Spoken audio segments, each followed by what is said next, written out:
Hi, and welcome to another edition of the DJ Roscoe Sports Show for this Thirsty Thursday, October 2nd, the beginning of the month of October, 2025, in the live Palatial State here in Dallas, Pennsylvania. This week, it's Thursday, Mr. Man Sports Talk, right here on the DJ Roscoe Sports Show. Very happy with you once again. A lot of great stuff to talk about. Baseball playoffs, basketball and hockey coming back.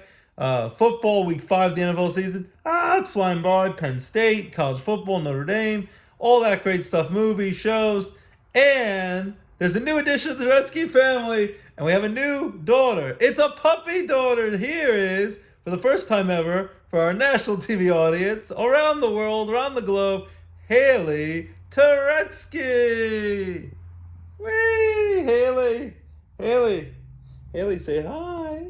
There's Haley. She is a 3-month-old. She's a lot cuter than I am, to look at me. She's a 3-month-old Shih Tzu. And we got her from Blue Chip last Thursday. So a week ago today, it's hard to believe it's just been a week, was our gotcha day, the day we posted our last sports show. She's very cute and beautiful. She has a few accidents with pee and pooping in the house, but she's adorable, she's beautiful, and we love her very much. And she's my partner in crime, and I've fallen fast for her already. The whole family is going on lots of nice walks together, eat our lunches together. She helped celebrate my birthday yesterday. Yes, I turned 39 years old yesterday. A big 4-0 coming next year. Where's the time on? And Haley's looking at me like, you're crazy, Daddy, that you're talking into a phone, into a magical picture box. But we love her, and I love you with all my heart, Haley. So Haley's going to be on the show. Hopefully she behaves today. And as I said, we got baseball playoffs and a lot of great stuff to talk about. So speaking of baseball playoffs, we have a triple header for playoffs baseball action today. And they're all do or die, must win, decisive game 3s of the wild card playoffs starting today, all on ESPN ABC. 3 p.m. we have the Detroit Tigers, who blew the largest division lead in baseball history, had at one point a 15.5 game lead back in July. As the month of September, I think around like early September 10th, around there, with just under 3 weeks to go, they were up by 10 games over Cleveland. They found a way to lose almost every game. Cleveland got red hot and won almost every game, and the Cleveland Guardians overtook them for the division. But now, none of that really matters, because now they're head-to-head in a must-win Game 3. The only thing that kind of matters is Cleveland gets home field advantage, because the team that had home field with the better record or win the division gets all 3 games in their home ballpark in the wild card round. That's the advantage you get. And then the teams that don't have to play the wild card, they of course get a first round bye. They don't have to worry about wasting pitching and all that. They can rest up for the division series, which all of them start this Saturday. So we have the Detroit Tigers at the Cleveland Guardians today at 3 p.m. on ESPN.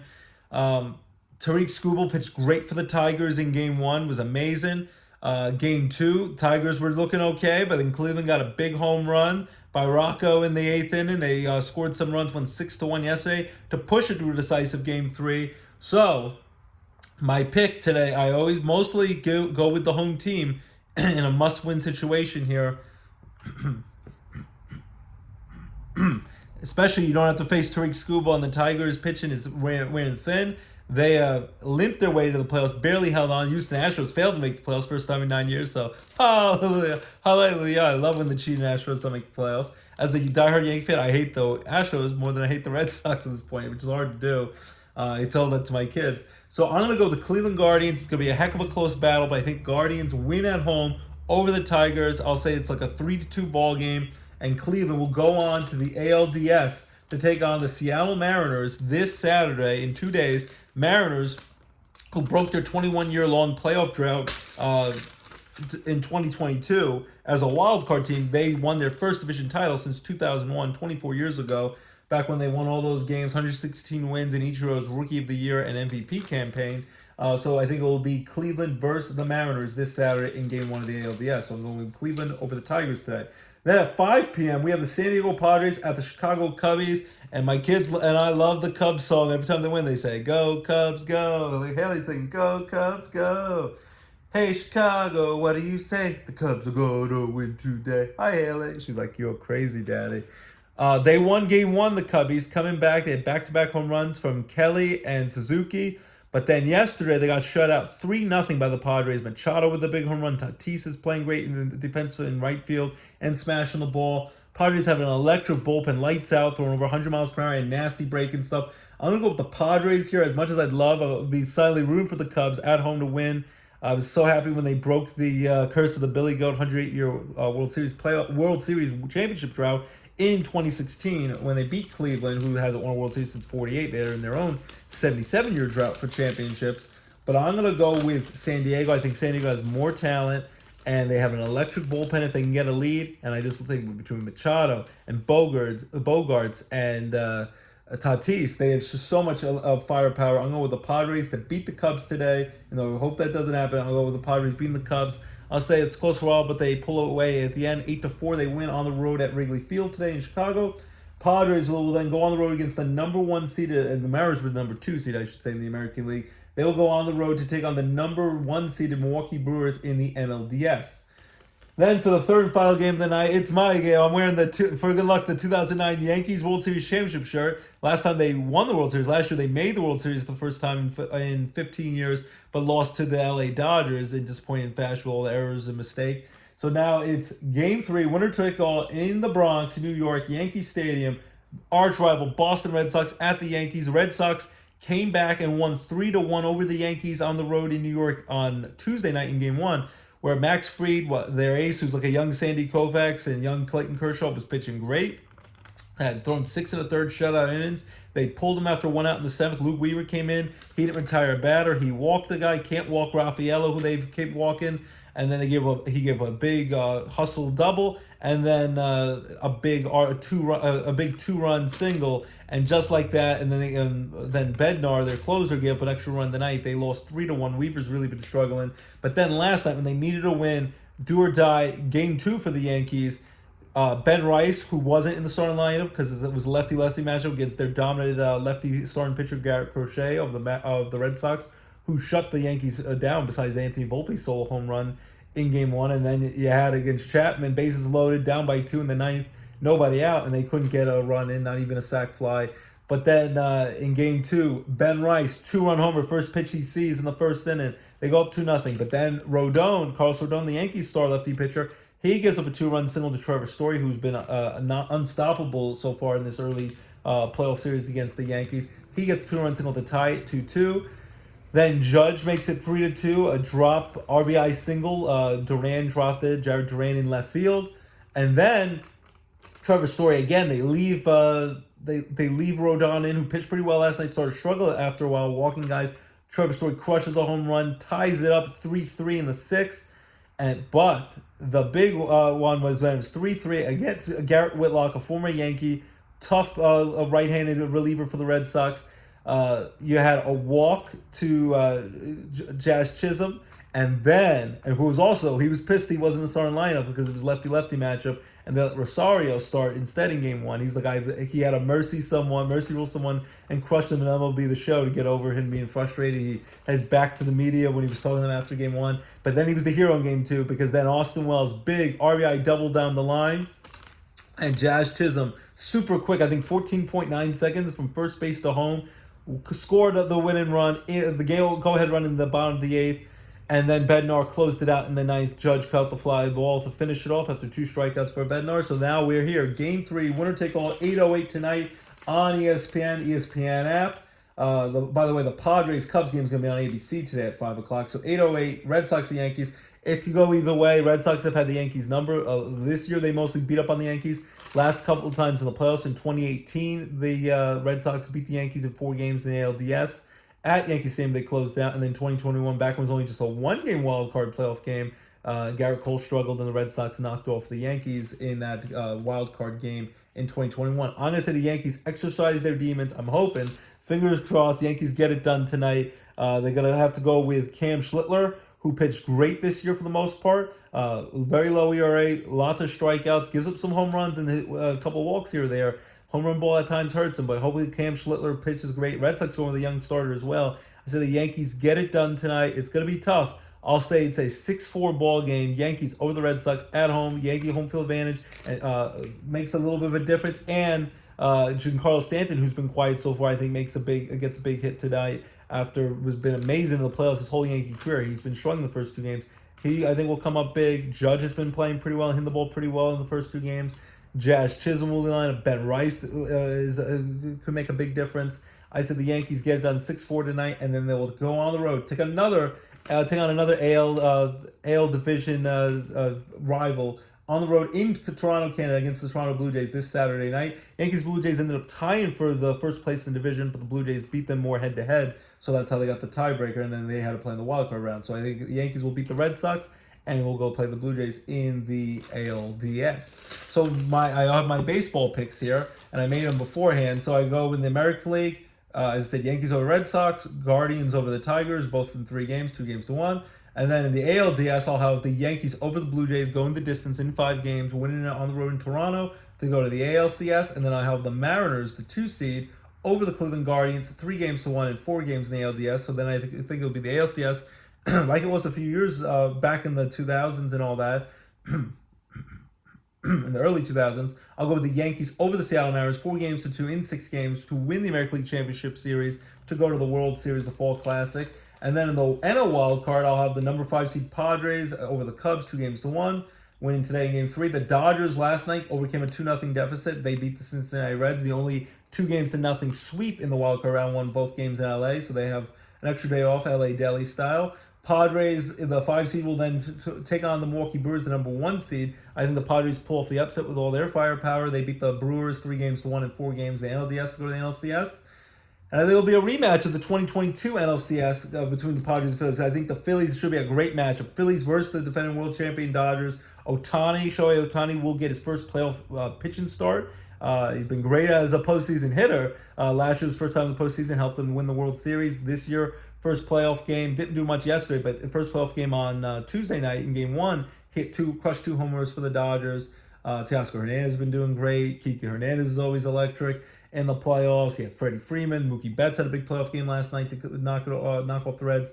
But it should be a big-time matchup. Phillies, home field advantage in Philly, I think makes a big advantage. It gets super loud at the bank. It's Citizens Bank Park in the city of brotherly love. Shohei Ohtani, the Dodgers got to hear it big time there, bigly.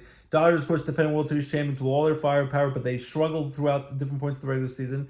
Didn't run away with a playoff spot or the number 1 seed or anything. I think the Phillies beat the Dodgers, going to the distance, 3-2 in Game 5.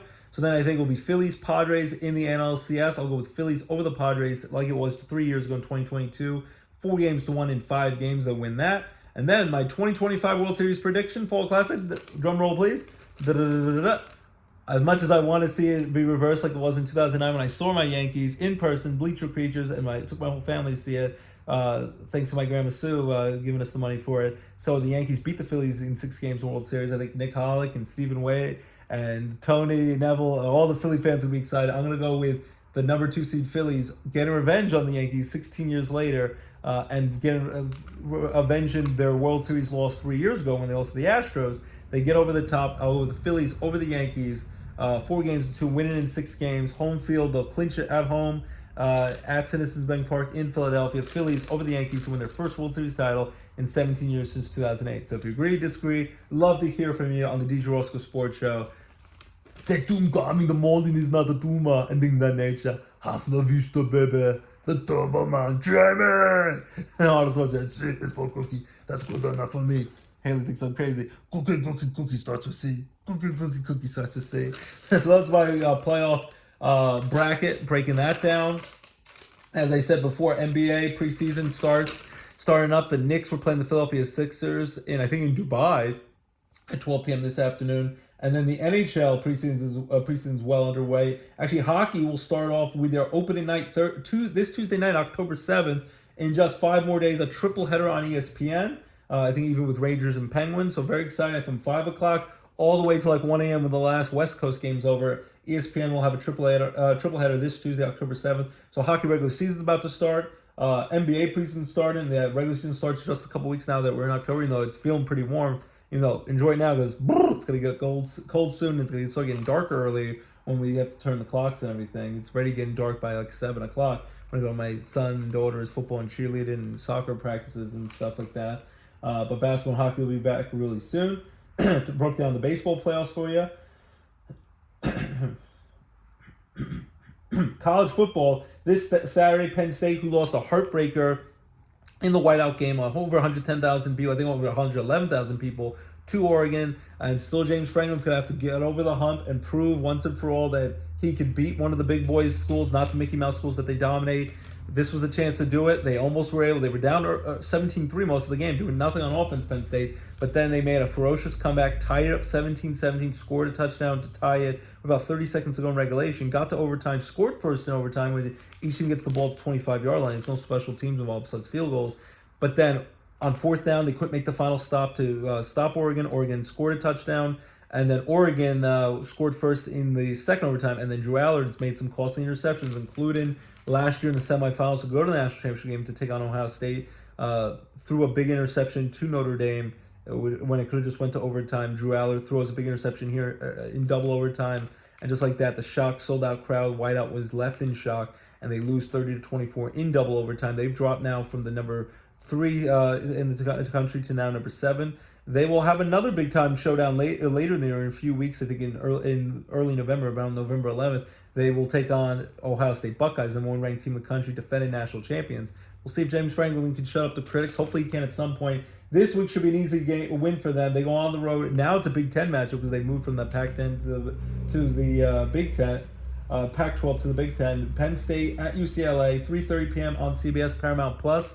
Should be an easy win. Hopefully they don't overlook them, especially coming back mad as heck and not going to take anymore after losing to Oregon last week at home. It will be played at the Rose Bowl, Pasadena, California, where they, of course, play the famous Rose Bowl every year. So now they get to play them early in the season, October there. So Penn State should easily crush UCLA today, this Saturday at 3:30. And then 3:30 p.m. home game in South Bend, Indiana, NBC and Peacock. Notre Dame Fighting Irish have won back-to-back games after losing 2 heartbreakers to start the year against Miami and Texas A&M, 2 pretty good teams. I think Miami's taking on Florida State this week in college football.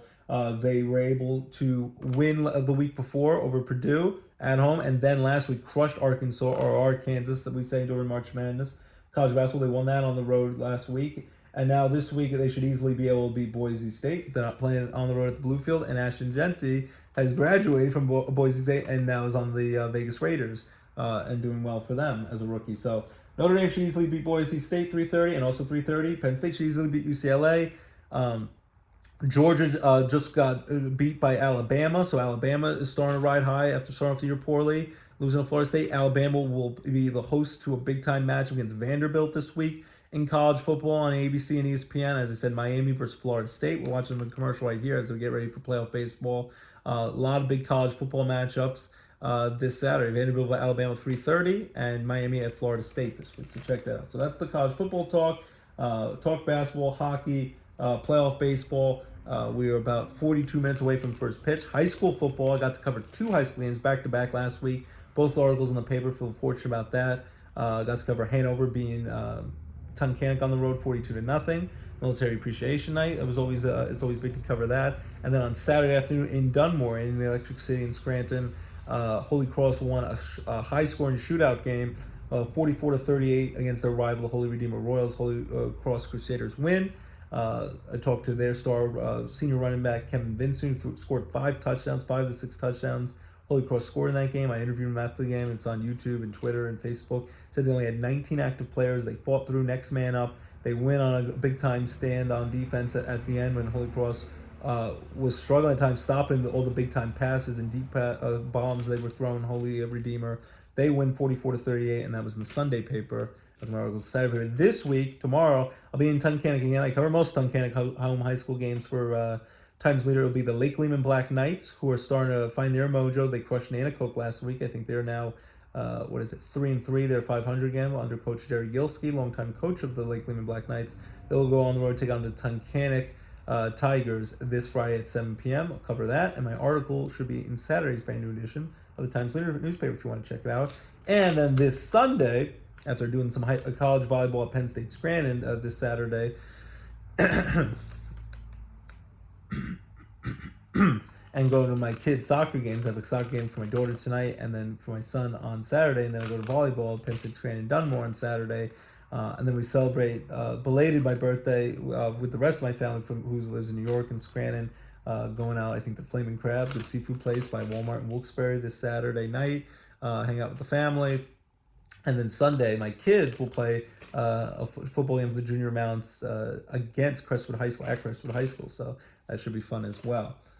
So as I said, as the late great Heath Ledger said, as the Joker in The Dark Knight, legendary performance. Haley's not impressed by anything right now. She's like, I'm tired. And Daddy's talking a lot, very fast and crazy. I'll try to slow it down. Week 5 of the NFL schedule, and here are my picks. And here we go. All right, for the first time this season, there's 4 teams that have bye weeks off.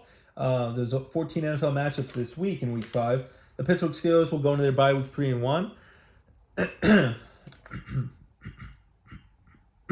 They were able to hold on just barely against the Minnesota Vikings, playing in Dublin, Ireland, in the first time a regular season game played in Ireland. A lot of Steelers fans were there. Would have been loved to have gone there. Wife always wanted to go to Ireland, and she's a diehard Steelers fan. Just couldn't make it work out between the passports and the kids and the new dog. But hopefully one of these years we can go. Steelers had a big lead, almost blew it to Carson Wentz, who's now from back up the starter since J.J. McCarthy's hurt. But they were able to hold on to beat the Vikings late. Aaron Rodgers and the Steelers and Mike Tomlin are 3-1 on their bye week. And the AFC North, right now, they have an advantage because Lamar Jackson has a hamstring injury, might be out for a while for the Ravens. They've now benched Joe Flacco, who's struggling, the old man quarterback of the Browns. And I'd love to see Shedeur Sanders, Deion's son, get a chance. But right now, they're going to go with Dylan Gabriel, got drafted ahead of Shedeur Sanders in the 5th round. He got drafted in the 3rd round from Oregon. Dylan Gabriel, the lefty, will be playing for the Browns. And then, who else is that? We got Browns. Bengals, of course, Jake Brown has played for 3 months because Joe Burrow's out with the toe and ligament damage. So right now the Steelers might run away with this division. We'll see. Want to build up in that league because the Ravens are always tough to beat, especially if Lamar's healthy.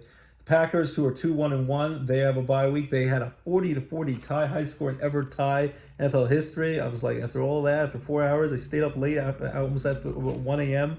last Sunday. I'm like, finish it off between the Cowboys and Packers. They kicked the field goal and it ends in a tie. Would love for the games to stop ending ties. Like in the playoffs, you end with a winner. But I digress. That's not happening right now. And I forgot to mention baseball last week, and I'm very excited about it. Next year, they're going to institute, like they have in minor league baseball, the ABS, says, before I forget, where you can challenge balls and strikes. Only the hitter, the only people on the field, the hitter, the catcher, and the pitcher. A lot of times pitchers think everything is strikes, so maybe want to listen to the hitter and touch the catcher. They can challenge balls and strikes, and you can keep your ball and strike challenge. I think it might be 2 and in, as long as you don't get them wrong. But that should be exciting. Still human umpires, human element will be there, but now you can challenge plays and pitches and balls and strikes, and it works pretty smooth. The challenges in the minor leagues with the rail riders, it's not a long process. So excited about that next season they'll have that, but it doesn't help us in the playoffs. Oh, but I digress. So bye week, Steelers are off, Packers are off, the Falcons are off 2-2, but Michael Penix Jr. rebounded bigly after getting embarrassed by the Carolina Panthers the week before with the Panthers' first win. And the Falcons did nothing, losing like 30-0. They came back and beat Washington, even though the Commanders were without Jaden Daniels again, who still has a knee injury, but they're 2-2.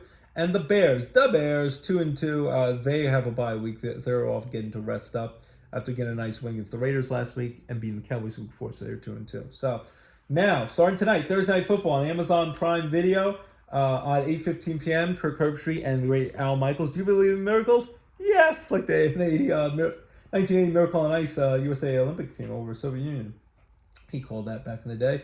49ers 3-1 at the LA Rams, who I think are also 3-1 in LA Deliland. Brock Purdy came back last week, but now he's out for this week with the toe injury. Kittle is out. They have their star tight end. The 49ers, Kyle Shanahan, has got a lot of injuries, so they go back to Mac Jones after getting Brock Purdy back last week. They lost a heartbreaker, I think 26-21 to Jacksonville Jaguars, improved Jaguars team who's 3-1.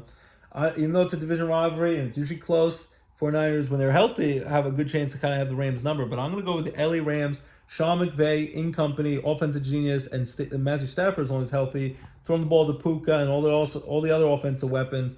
I'm going to go with the LA Rams here against a battered, injury-plagued 49ers team. I'm going to go with the Rams to beat the 49ers. Close for a while, pull away late, 30-17 Rams with the 49ers tonight. Then for Sunday, October 5th, there's another international game. Early morning games. We get NFL football from 9:30 in the morning, 6:30 if you're on the West Coast. And then I think, 6 hours earlier in Hawaii, so it's like 3:30 in the morning, which is crazy. So 9:30 in the morning all the way till like midnight when the Sunday Night Football's over with the Bills and Patriots this week. You have football all day long and playoff baseball and all that great stuff. So 9:30 in the morning, instead of having a bye week this week, hopefully they get it off next week. The Minnesota Vikings stay in Europe after losing a heartbreaker or a valiant comeback that they barely lost to the Steelers last week. Carson Wentz and Kevin O'Connell, the head coach of the Vikings, doing a great job, even with J.J. McCarthy out and Carson Wentz looking pretty decent out there at quarterback for the Vikings. Vikings at the Cleveland Browns. I'm going to go with the Vikings here. Browns aren't good. They've now benched Joe Flacco. Shador Sanders might be next. Dylan Gabriel will get a chance. The lefty rookie, I think he'll make some mistakes. Vikings have too much firepower, especially Justin Jefferson and Kevin O'Connell getting Carson Wentz ready to play against a mediocre Browns team. Myles Garrett, great pass rusher and all, but this offense for the Browns, I don't see Dylan Gabriel be able to do much as a rookie. He'll make some mistakes and turnovers. Vikings, I'll have, and like I said, Carson Wentz is a pleasant surprise so far. Vikings, I will go over the Browns. They'll win bigly, 34-17. And then we have 6 early 1 p.m. games. And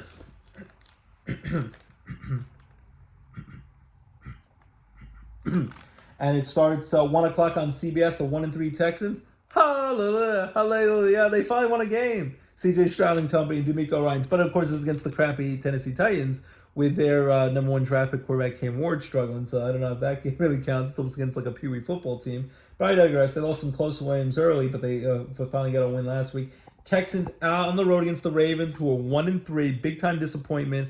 At home in Baltimore, they desperately need a win, the Ravens, but not sure 100% if Lamar Jackson will be able to play with the hamstring injury. If he's able to play at a decent level, I'm still, even if they don't, I think they have a chance to win. But if they don't, and they have to go with their backup quarterback, Cooper Rush, former Cowboy long-time backup, then I give the Texans a really good chance to win here. But I'm going to say that Lamar Jackson will find a way if he can tough it out, if he can play, and Derrick Henry's only going to turn over the ball. They're too proud and too good of a team. They're 1-3 after losing the Chiefs last week, which I thought they were better than the Chiefs. They went on the road, lost to the Chiefs, got dominated by the Chiefs. But even before Lamar Jackson got hurt, I see the Ravens find a way to beat the Texans after they crushed the Texans on the road last year on Christmas Day on Netflix. After the Steelers got crushed by the Chiefs last year on Christmas Day. Thursday, December 25th. I'm gonna go with the Ravens over the Texans, but a little bit close. I'll go with 26-23 Ravens over the Texans. Then 1 o'clock on Fox, I have the 1-3 Dolphins at the Carolina Panthers. I'm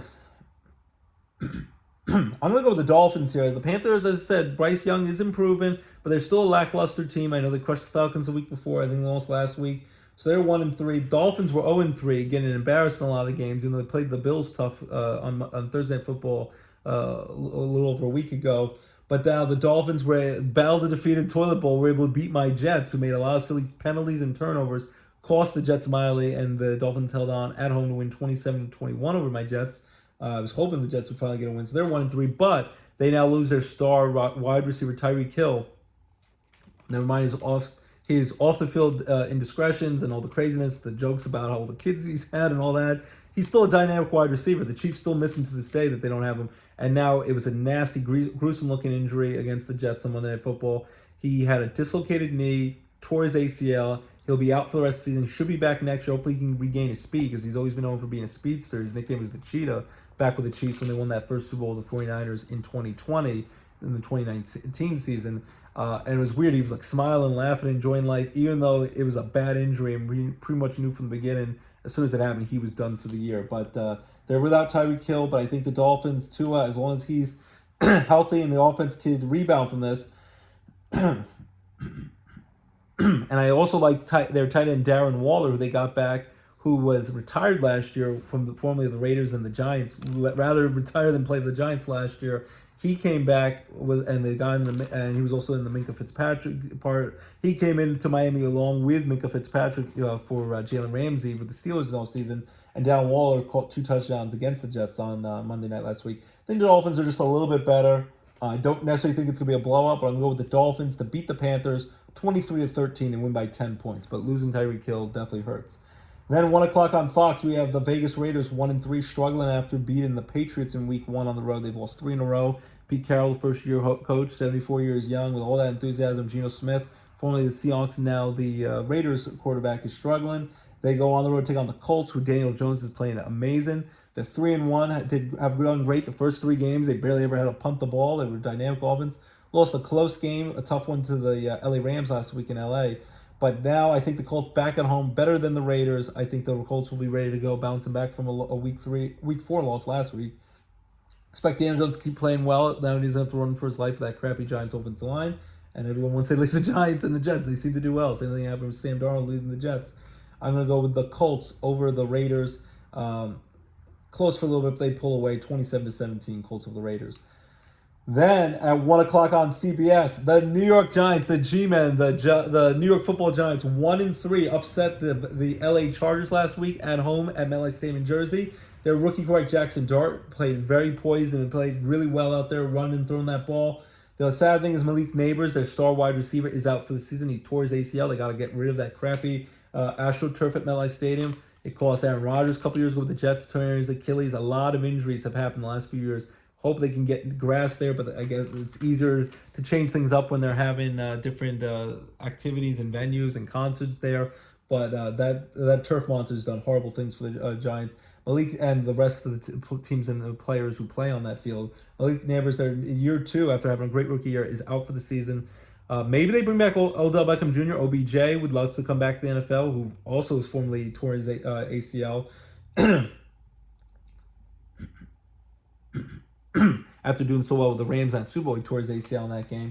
And we like for the Ravens last year, maybe he'd come back to the Giants to replace Malik Neighbors out for the year. But either way, hopefully Jackson Dart can continue to grow and play well.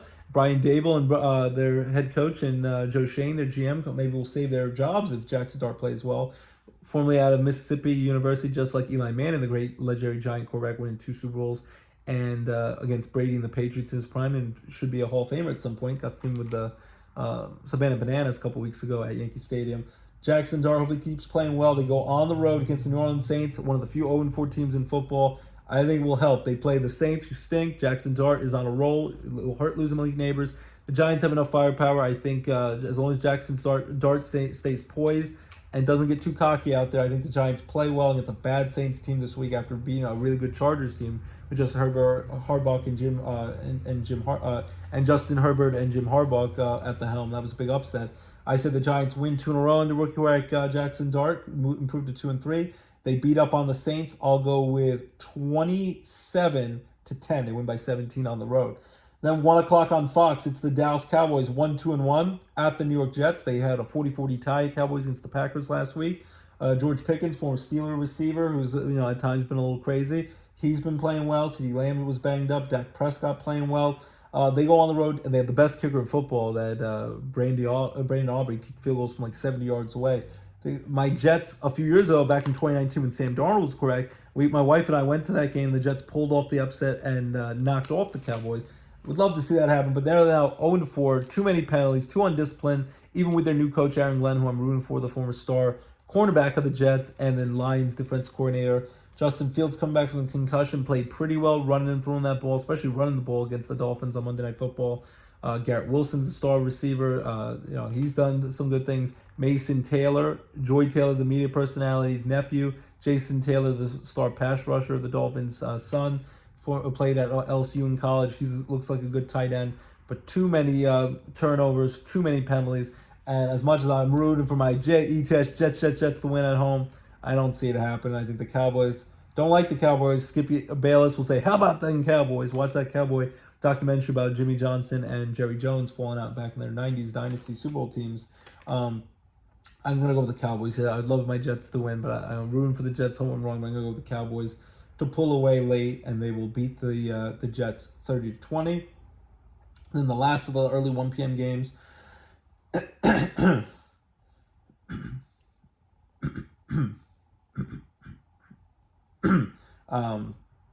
What is this? The Denver Broncos 2-2. They come in all crushing the Bengals with their backup crappy quarterback Jake Browning instead of Joe Burrow. Joe Burrow, I think, would have won that game with the Bengals, but shows how valuable it is, how bad they are with a mediocre backup quarterback who I thought was decent the last couple of years playing for Joe Burrow when Burrow got hurt, but he's looked ugly so far. Broncos 2-2. Bo Nix, Sean Payton and company getting the job done. They will take on the Philadelphia Eagles, the defending Super Bowl champion Philadelphia Eagles, who are 4-0. Some of the games though haven't looked pretty. They've lost some. They've won some close ones. The 2 block field goals being the Rams the week before. Last week I thought they were gonna, and they were able to win week 1 over the Cowboys. Week 2 barely over the Chiefs in the Super Bowl rematch, beating the Rams in week 3 with the big comeback and all the field goal blocks. And then last week I actually picked Baker Mayfield. Baker Mayfield with trust, doing a great job at quarterback for the Buccaneers as a sleeper MVP candidate. But they actually went in there and they dominated and beat the Bucs most of that game. And they at the end they had to barely hold on, but they still won 31-25 last week on the road in Tampa. So they're 4-0. I think the Broncos will give them a test, a run for their money. The Eagles have won pretty much all their games close. And if the game was in Denver, I'd give the Broncos a fighting chance. But I think the Eagles, too much Jalen Hurts and push tush. And, when they do throw the ball, A.J. Brown, Devontae Smith, and Dallas Goedert when healthy. And then, of course, their dynamic running game with Saquon Barkley. His documentary comes to Amazon Prime this Thursday, October 9th, so a week from today. And then the day after, October 10th, next Friday, October 10th, is the I Like Me John Candy documentary that looks really heartfelt and emotional. The great John Candy, the famous comedian who passed away young in his early 40s. Tom Hanks' son, Colin Hanks, directs it. Ryan Reynolds is producing it. Looks like a really great documentary, a tearjerker as well. So, check out the Saquon Barkley documentary the day before on October 9th next week. Eagles over the Broncos. Close as all their other games, well, I'll go with 23-17. They win by 6. Philly remains undefeated at 5-0. Broncos fall to 2-3. There's 4 late afternoon games, 4:05 on CBS. The 0-4 Titans at the Arizona Cardinals. I'll go with the Cardinals here. They lost a heartbreaker, almost came back to beat the Seahawks last week, lost 23-20 on a last-second field goal on Thursday Night Football last week. Kyler Murray and Marvin Harrison Jr., star receiver. James Conner, unfortunately, is out for the season. For former Steeler star running back. Cardinals at times, they've been inconsistent, but I like them way better than the Titans with their rookie quarterback Cam Ward. Totally proves me otherwise. He's been struggling. The Titans look like a dumpster fire this year. I'm going to go for the Cardinals here, crushing the Titans. I'll go with 34-16. Cardinals win. Titans continue to stay winless. Just like my Jets, though, and the Saints. 4:05 on CBS, the Tampa Bay Buccaneers at the Seattle Seahawks. Seahawks, as I said last week, held on, won 23-20 on a last-second field goal with the Cardinals on Thursday night. I'm going to go with the Bucs here, though. Baker Mayfield's in company. He's going to get the job done, bounce back after a tough loss to the Eagles last week. And you can't stop him. He's resilient. He overcomes a lot. When everyone thought his career was over, when Cleveland threw him out, and then Carolina, then L.A., Sean McVay gave him a chance to revitalize his career. And then he's done great with Tampa, where they haven't really missed a thing since Brady retired a couple of years ago. This is now his 3rd year with Tampa Bay. So I'm going to go with the Bucs here over the Seahawks. Seahawks play tough with the 12th man, the loud crowd there in Seattle, who's also going to be pumped from the Seattle Mariner playoff baseball. So Seattle will be rocking this weekend, but I'm going to go with the Bucs to beat the Seahawks. Close game. I'll go 24-17. They win by a touchdown. Then 4:25 on Fox, we have the 3-1 Detroit Lions, who crushed the Cleveland Browns last week. Brought the end of Joe Flacco's starting days, looks like it. And they will take on the Cincinnati Bengals, who I said are 2-2, and since starting off 2-0 and Joe Burrow being out, they've been a dumpster fire, and Jake Brown really needs to pick it up. Got crushed by the Broncos on Monday Night Football, and the other game of the doubleheader last week on Monday Night Football. Lions, after getting crushed by the Packers in Week 1 on the road at Lambeau Field, and Micah Parsons' Packer debut, the Lions have really rebounded. They beat up the Bears. They've won a lot of games here. They crushed the Browns. They're really rolling now. I think it was the Cowboys the week before that. So I'm going to go with the Lions here, crushing the Bengals. If Joe Burrow was healthy, it might be another story. He'd give them a fighting chance, but the Lions should go on the road. As long as they don't overestimate their opponent like they did, like the Packers did early in the year, I'll say that the Lions will crush the Bengals and they'll win, I'll go with 42-17. Then 4:25 on Fox, the Washington Commanders, 2-2. They lost a tough one at the Atlanta Falcons on the road in Atlanta last week. They go on the road to take on the LA Chargers, 3-1, losing against the Giants in a massive upset in New York last week. Tough one. I don't know if Jaden Daniels will be healthy with the knee injury. If Jaden Daniels is healthy, I give Washington a chance to beat anyone with all their offensive firepower. But without him, Marcus Mariota is limited what he can do at quarterback. As a serviceable backup for a start here or there. But I think the LA Chargers at home, especially if there's no Jaden Daniels, will get the win here. Justin Herbert will play great at quarterback. And then Jim Harbaugh, their head coach, will motivate the heck out of them after getting embarrassed by a rookie quarterback in Jackson Dart and the Giants last week on the road. So that might be the best thing for the Chargers if starting 3-0. The Chargers will win this game. Especially without Jaden Daniels. I'll go with the Chargers. Either way, I think the Chargers win. I'll go with the Chargers to win 30-23 over the Washington Commanders, who improved to 4-1. Washington falls to 2-3. Then Sunday Night Football on NBC Peacock simulcast on 8:20 p.m. Nana Fran's Buffalo Bills. My pick to win Super Bowl 60 over the Eagles is the Buffalo Bills to win their first Super Bowl. The 2-2 Patriots, who are an improved team, won last week over the Carolina Panthers. Drake May's playing pretty well at quarterback. Mike Vrabel's starting to right the ship, changing the culture back to winning culture of the Patriots. So the Jet fan do not like that. Like when they have played like garbage most years after Bill Belichick was stuck with the post-Tom Brady years when Brady left. Buffalo Bills, though, still run that division. Have won 5 division titles in a row. I think they're going to make it 6 in a row this year. As they win the Super Bowl this year, I'm going to go with Josh Allen and company. Buffalo continue to roll. They'll improve to 5-0. Close for a little bit, but then they pull ahead and lay the smackdown on their division rival Patriots. I'll go with the Bills 32-20. They win by 12 points over the Patriots. Improved to 5-0. Patriots fall to 2-3. Then Monday Night Football, only one game this week. ESPN, ABC simulcast, and the Manning Brother simulcast on ESPN2. That will be on October 6th. Should be a good matchup. Kansas City Chiefs at the Jacksonville Jaguars. Jaguars at home. My buddy Dan Torres, Jaguars 3-1, surprising teams. I told you they'd be better this year. So far, new coach Cohen from the Tampa Bay Buccaneers. Their offensive coordinator they got. Trevor Lawrence playing better at quarterback this year. Travis Hunter, two-way star. They got Heisman Trophy winner from Colorado, playing under Dion. They're at home. They give them a chance, but the Chiefs start a roll here, even though their offenses look sloppy. Beat the Ravens last week after barely being the Giants the week before. Before ended the Russell Wilson experiment with the Giants to bring Jackson Dart as their quarterback. But now they're 2-2 after falling 0-2, losing 2 close games over the year to the Chargers in Brazil, and then at home to the Eagles, which if Travis Kelce catches the ball, Chiefs might win. Chiefs beating the Ravens last week, even when Lamar Jackson was healthy. That was surprising. So I think the Chiefs get it done. Jaguars played tough for a while at home, but I think in the end, on the road, Pat Mahomes, Travis Kelce, Andy Reid will find a way to win on the road in a close game. They're always going to be close, kind of low-scoring games. They don't score a lot of points anymore. I'll go 23-20, Chiefs over the Jaguars on Monday Night Football, prove to 3-2. Jaguars fall to 3-2. So my Week 5 NFL picks again. After the Steelers, Packers, Falcons, and Bears are all off starting tonight, Thursday Night Football, I'm going to go with the Rams over the injured 49ers. In London, I'll go with the Vikings crushing the Browns. I'll go for the 1 o'clock games. I'll go with Ravens over the Texans, Dolphins over the Panthers, Colts over the Raiders, Giants and Jackson Dart beating the stinky New Orleans Saints, Cowboys over my Jets, who stink, are going to be 0-5. Eagles over the Broncos, close to improve to 5-0. The 4 late afternoon games, Bucks and Baker Mayfield over the Seahawks. Lions crushed the Bengals without Joe Burrow. LA Chargers beat Washington. They bounced back after losing last week.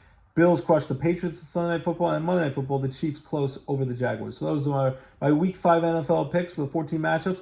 They do got me the morning. It is not the doom. I get to the chopper, get down. So those are my NFL picks. College football, Penn State versus UCLA in California this week. Notre Dame at home versus Boise State. Should easily win. NBA and hockey coming back. Preseason, regular season starting up this week with hockey on Tuesday. Baseball playoffs go Yankees. Must win tonight against the Red Sox. The triple header of all must-win games. Game 3's on ABC and ESPN today. So enjoy the playoff baseball. Again, my World Series pick is Phillies over the Yankees in 6 games.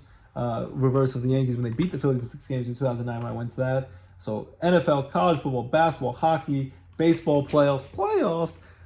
TV show Shifting Gears with Tim Allen, Home Improvement reunion that premiered last night on ABC. You can watch that on Disney Plus Hulu today. Season 2 premiere, Season 5 premiere of the hilarious Abbott Elementary premiered last night. You can watch that on Hulu. Tulsa King still great on Paramount Plus. The Paper, The Office spinoff is still great on Peacock. The Tony Ziva Show good on Paramount Plus. What else is there? A lot of the TV shows coming back this week. My wife's excited for Grey's Anatomy coming back for like season 1000. It might be only season 22, but it feels like season 1000. Came out when I was a freshman in college, 2005. Next Thursday, October 9th, Grey's Anatomy comes back. A lot of the comedy shows come back, but like I said, should be hilarious. I'll watch those later. Abbott Elementary and Shifting Gears. Jimmy Kimmel in Brooklyn all week. Enjoy his show. Stephen Colbert. Last week tonight with John Oliver is good. All that great stuff. Jeopardy, Wheel of Fortune, Hulu, and Peacock. And then other TV shows, Chad Powers with Glenn Powell, which is like the funny prank that Eli Manning did with Penn State, looking like a crazy quarterback with fake makeup and everything as a imposter quarterback on Hulu. The first 2 episodes of the first, and then there'll be 6 overall in season 1. That's on Hulu. Check out Chad Powers. I enjoyed that. The English Teacher, good show. Watched all 10 new episodes of season 2. funny, heartfelt show on Hulu as well about teaching, just like Albert Elementary. So a lot of good shows. The new Naked Gun movie you can watch on Paramount Plus, hilarious reboot with Liam Neeson. You can watch that for free on Paramount Plus if you have that. So a lot of great things to watch on TV. And Black Rabbit on Netflix, Charlie Sheen documentary on Netflix. A lot of good shows and movies and TV fall shows coming back. As I said, Tulsa King, though, great show with Sly Stallone. And then movies, looks great with Dwayne The Rock Johnson, looking unrecognizable as Mark Kerr in mixed martial arts, MMA fighting, and Emily Blunt by his side, and Ben Safdie, who's Benny Safdie, great young film director. The Safdie brothers directed Adam Sandler, Uncut Gems. Then played like a silly bad guy in Happy Gilmore 2 on Netflix, if you check that out.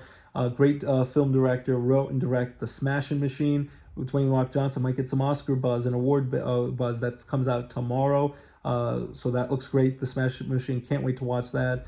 Kids, Gabby's All House movie, if you want to watch that. Kristen Wiig's in that. She's funny. And One Battle for Another with Leonardo DiCaprio and the Paul Thomas Anderson movie came out last week. That looks good. So a lot of great movies and shows on at home or in the big screen.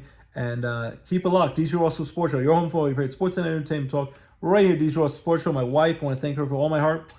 Making my birthday super special. Turned 39 years young. I'm getting so old. We went out to eat for lunch and dinner. And we took my kids' soccer practice. Gave me a nice Saquon Barkley Eagles jersey in the Kelly Green. Got me a new Owala cup. I'm probably getting like a Yeti kind of cup, which I've been just using water bottles instead of that I throw, put in the recycling. This is much better. And a signed Don Larson, the only pitcher ever to throw a perfect game in World Series history. Signed Don Larson autograph Yankee picture with Hank Bauer. So thanks my wife for making an amazing birthday. Turned 39 years young. I love you all my heart. I'll sing You Make, our wedding song from Zach Brown. You make loving you easy. You make loving you all I want to do. Every little smile and every single touch reminds me just how much it makes loving you easy. I'll sing it again. Please don't. Easy. Love you, Abby, with all my heart. Love you, Lorelai, with all my heart. My beautiful Laura. And LJ, my handsome son, with all my heart. Love you guys and love you, the audience, each and every week. Tune in. Keep it locked. DJ Roscoe Sports Show, your home for all your favorite sports and entertainment talk. Right here, DJ Roscoe Sports Show. Enjoy the baseball playoffs. Playoffs. Go Yankees. Go Phillies. They start the NLDS against the Dodgers, against Shohei Ohtani this Saturday. The Phillies and Dodgers in Philadelphia. That should be exciting with how the crowd is. Enjoy the college football action, NBA and hockey, baseball playoffs, high school football action, and of course NFL as well. And keep it locked. DJ Roscoe Sports Show, your home for all your sports and entertainment talk. Right here, DJ Roscoe Sports Show. Have a great weekend. Enjoy the warm weather in early October. Happy 60th birthday to Scott. Happy 6th birthday to Quinn. And enjoy all the great stuff October has to offer in the early fall months. And on the DJ Roscoe Sports Show, we'll keep it with you each and every week. Your home for all your favorite sports and entertainment talk. See you next week, everyone. Bye-bye.